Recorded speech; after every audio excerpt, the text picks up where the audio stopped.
Hello everyone, this is Upendra.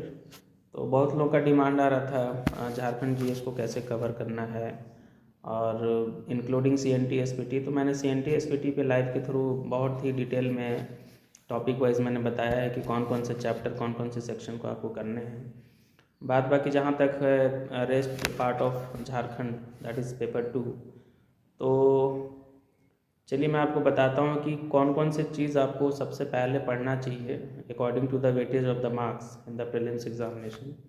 तो उसके according मैं कुछ मैं चाहूँगा कि अपने जो एक्सपीरियंसेस है आपके साथ शेयर करूँ, ताकि आप ज़्यादा से ज़्यादा स्कोर सकें पेपर 2 में। एक्चुअली होता क्या है ना कि जब आप झारखंड पढ़ने बैठते हैं ना, तो किसी के भी जहन में कोई भी जब तैयारी कर रहा होगा, तो या फिर अलग अलग कोचिंग जो होते हैं या जो अलग अलग जो संस्थान होते हैं जो इस चीज़ को पढ़ा रहे होते हैं या गाइड कर रहे होते हैं, तो सबसे पहले वो आपको बोलेंगे यहाँ का इतिहास पढ़ने के लिए, झारखंड का इतिहास पढ़ने के लिए जियोग्राफी बोलेंगे, इकोनॉमी बोलेंगे, पॉलिटी बोलेंगे, है ना। तो अलग राज्य के केस में या अलग पीसीएस के केस में ये सही भी हो सकता है, बट जब आप जेपीएससी का सिलेबस देखेंगे और जब आप मार्क्स का वेटेज देखेंगे, तो आपको समझ में आ जाएगा कि ये चीज़ करना सही नहीं रहेगा, क्योंकि वहाँ पे समय ज़्यादा लगता है और मार्क्स कम मिलते हैं, है ना। तो इस संदर्भ में मेरा ये ओपिनियन रहेगा, आप लोगों के लिए एडवाइस रहेगा कि आप सबसे पहले आप ये देखो कि कहाँ से आप कम पढ़ के ज़्यादा मार्क्स आप ला सकते हो, है ना। तो उस कड़ी में जब आप सिलेबस पे नज़र दौड़ाएंगे तो आपको पता चलेगा कि आप जब रिवर्स डायरेक्शन में, यानी कि रिवर्स रिवर्स आप देखेंगे ना सिलेबस ना, जैसे झारखंड में आपदा प्रबंधन, वन प्रबंधन, खेल कूद, साहित्य एवं साहित्यकार, है ना। फिर 1947 से राज्य में आर्थिक विकास ना, भूगोल, ठीक है। तो जेपीएससी ने क्या किया है कि आपको एक क्लू दे दिया है कि जो कहावत होता है ना, एक तो बोला जाता है ना कि catch me if you can. Okay.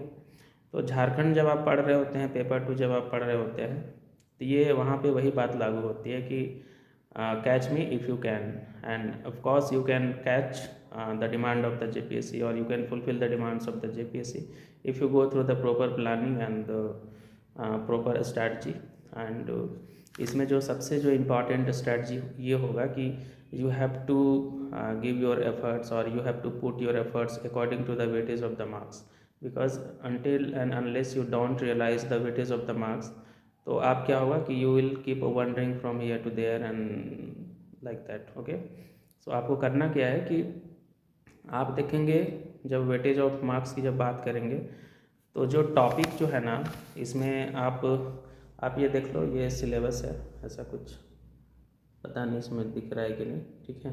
आप लोग के पास सिलेबस होगा भी। तो जैसे इसमें टॉपिक ओ है ना, सिलेबस में जब आप देखेंगे तो ओ है, ओ में है झारखंड में आपदा प्रबंधन। फिर एन में है झारखंड राज्य के पर्यावरण संबंधी तथ्य, हो रहे पर्यावरण परिवर्तन एवं उसके अपशमन, यानी कि mitigation and adaptation. Okay. Jharkhand में जंगल प्रबंधन एवं वन्य जीव संरक्षण कार्य, झारखंड की प्रमुख योजनाएं और उपयोजनाएं। तो इसमें मैं बता रहा हूँ, आप उसको नोट कर लें कि पहले पहले ये टॉपिक आप कर लें, ताकि आपका ना जो प्रीलिम्स का जो जर्नी होगा थोड़ा आसान हो जाएगा, है ना। जैसे इसमें टॉपिक आप जैसे ओ नोट करेंगे, झारखंड में आपदा प्रबंधन, सिर्फ मैं वो लिखा दे रहा हूँ। ओ हो गया, एन हो गया, एम, फिर आप के लिखेंगे, फिर आप आई लिखेंगे, ठीक है, फिर आप जे लिखेंगे, है ना। तो यहाँ से आप ना मतलब 50-55 क्वेश्चन बहुत आप इजीली कर लेंगे, ठीक है ना। और इतना जब हो जाएगा, C N T S P T already आप लोगों ने पढ़ रखी होगी, तो इसमें 12 क्वेश्चन आप और ऐड कर लें सी एन टी और एस पी टी का। आप झारखंड के इतिहास, है ना, भूगोल, बहुत लोग बिना सर पैर का पढ़ रहे हैं, बस झारखंड का इतिहास पढ़े जा रहे हैं। आंदोलन, है ना, आंदोलन आपको पढ़ना ही नहीं है ना। आंदोलन अगर पूछा भी जाएगा तो जीएस पेपर 1 में जो 10 क्वेश्चन झारखंड के हैं ना, वहाँ से पूछा जाएगा।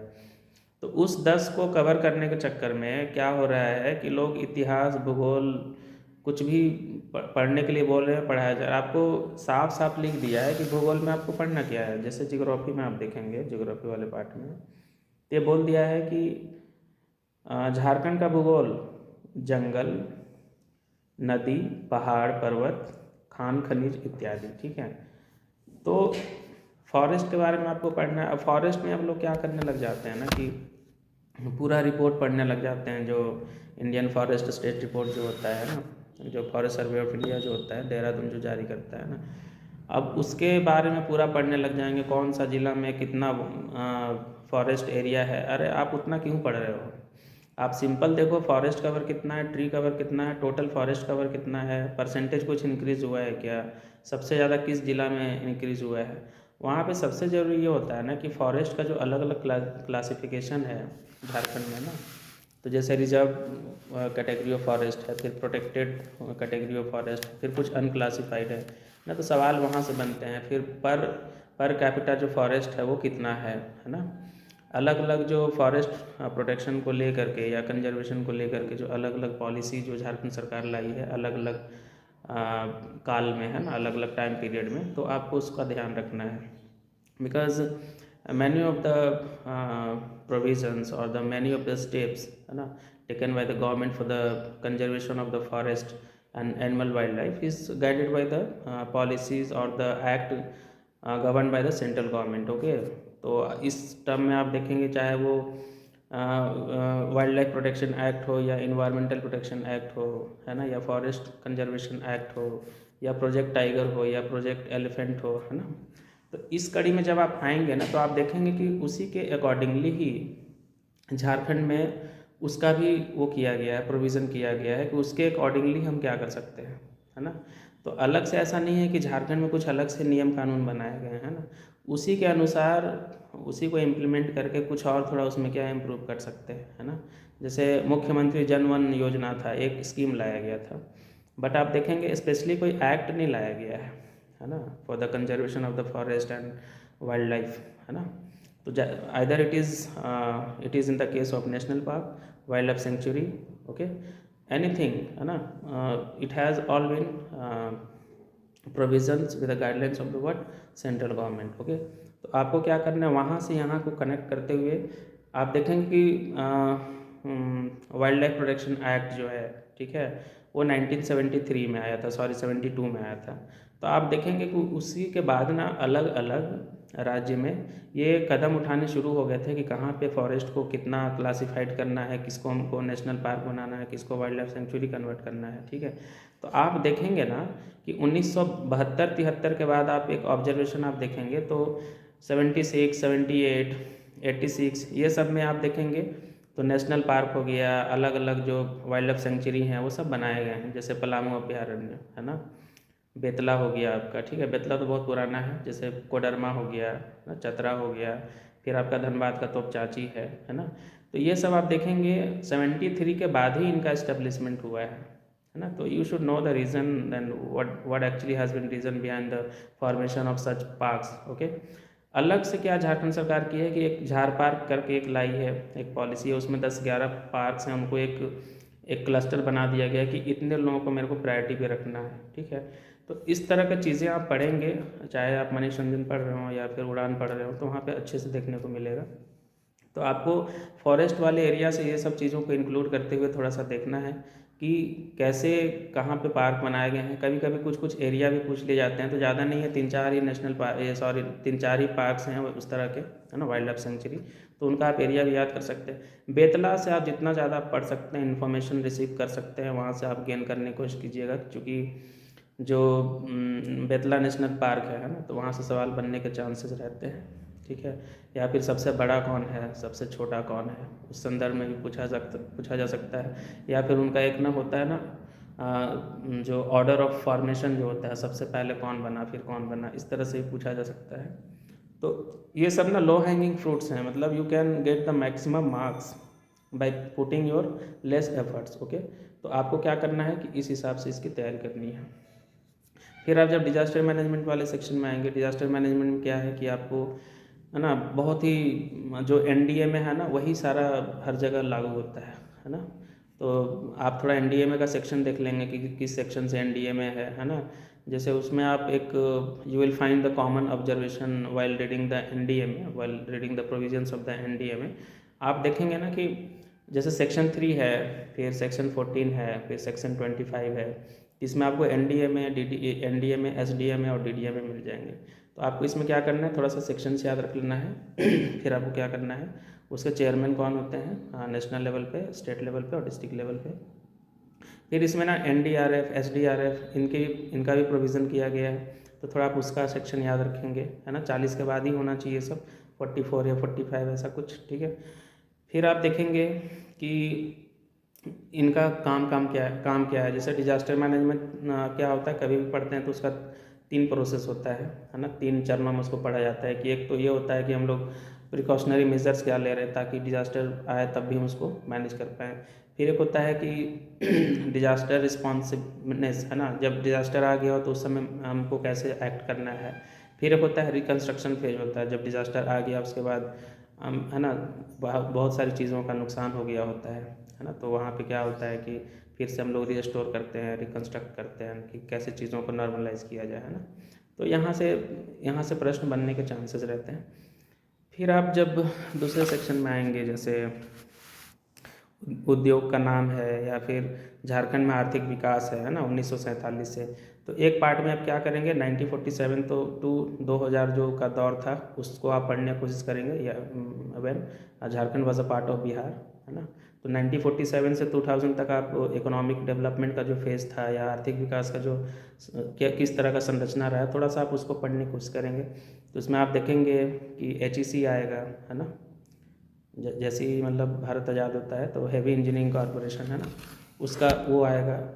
उसके बाद क्या आएगा, 1951 में सिंदरी आएगा, उर्वरक कारखाना, फर्टिलाइजर वाला। फिर सेल आएगा वहाँ पे, है ना। फिर पतरातू वगैरह, फिर आपका, तो ये सब चीज़ देखेंगे तो ये सब 47 से 2000 के बीच का इकोनॉमिक डेवलपमेंट का ये फेज़ था। फिर आप 2000 के बाद जब आएंगे, है ना, तो अलग अलग इंडस्ट्रीज़ बने हैं अलग अलग पार्ट में, है ना, तो उसका थोड़ा सा आप देख लेंगे। तो ये सब क्या है ना, बहुत जल्दी जल्दी कवर हो जाता है ना, पढ़ने में भी अच्छा लगता है, बोरिंग नहीं है, इंटरेस्टिंग है, ठीक है। फिर औद्योगिक नीति विस्थापन और पुनर्वास नीति, है ना, इसमें से दो प्रश्न रहेंगे। तो आपको सिर्फ जो इंडस्ट्रियल पॉलिसी 2001 है, 2012 है, 2016 है, 2021 है, अभी बजट सर्वे में लास्ट ईयर का क्या कुछ और उसमें ऐड किया गया है, थोड़ा सा वो देख लेना है। पुनर्वास वाले में, है ना, मैंने बताया था कैसे आपको चैप्टर 3, 5, चैप्टर 8 ये सब इम्पॉर्टेंट है। चैप्टर 9 भी थोड़ा सा देख सकते हैं, है ना, और ज़रूरत पड़ी तो चैप्टर 4 भी, है ना। लेकिन 3, 5 और 8 ये तो एटलीस्ट आपको करना ही है ना। तो ये आपको पुनर्वास और विस्थापन वाले से CNTSPT मैंने काफ़ी अच्छे से बता दिया है, ठीक है। झारखंड के प्रमुख शिक्षण संस्थान, ये तो सबसे इजी है है ना, इसको जब आप करेंगे बहुत जल्दी हो जाएगा और यहाँ से प्रश्न भी गलत होने के बहुत ही कम चांसेस होते हैं, है ना। तो जितना आप झारखंड का इतिहास पढ़ेंगे उतने से 1/4 टाइम में ना आपका ये झारखंड के शिक्षण संस्थान कंप्लीट हो जाएगा, और आपके 3 क्वेश्चंस यहाँ से तो डेफिनेटली आएंगे। फिर आप खेल कूद कर लो, आप एक या 2 प्रश्न तो आपके स्टेडियम से आ जाते हैं, कौन किस खेल से संबंधित है ना, तो उसको आप कर लेंगे, ठीक है। थोड़ा सा ये टेढ़ा चैप्टर है झारखंडी साहित्य और साहित्यकार, तो इसमें जो रीजनल लैंग्वेज वाला जो होंगे ना, इसको थोड़ा आप अच्छे से फोकस करेंगे तो अच्छा रहेगा, ठीक है। बाकी ये सब पर्यावरण संबंधी तथ्य हो रहे हैं, पर्यावरण परिवर्तन मैंने बता दिया, ठीक है। प्रमुख योजनाएं योजनाएं जो है थोड़ा सा बाद में देखेंगे, ठीक है, जब ये सब सारी चीज़ें हो जाएगी, ठीक है। प्रमुख उद्योग का नाम और स्थान तथा औद्योगिक विकास, ये भी मैंने बताया। प्रमुख उद्योग आप मैप के थ्रू आप उसको प्रैक्टिस कर लेंगे, थोड़ा ज़्यादा याद आपको हो जाएगा, ठीक है। बाकी भूगोल में आपको जंगल पढ़ना है, नदी पढ़ना है, पहाड़ पर्वत खान खनिज, यानी कि ये लिख दिया है सब टॉपिक, तो यहाँ से एक दो प्रश्न रहेंगे। At least 1 question will be there from each section, okay, like forest, rivers, पहाड़, है ना, माउंटेन फॉरेस्ट, माउंटेन पीक हो गया, है ना, माइंस एंड मिनरल्स हो गया, तो यहाँ से रहेंगे।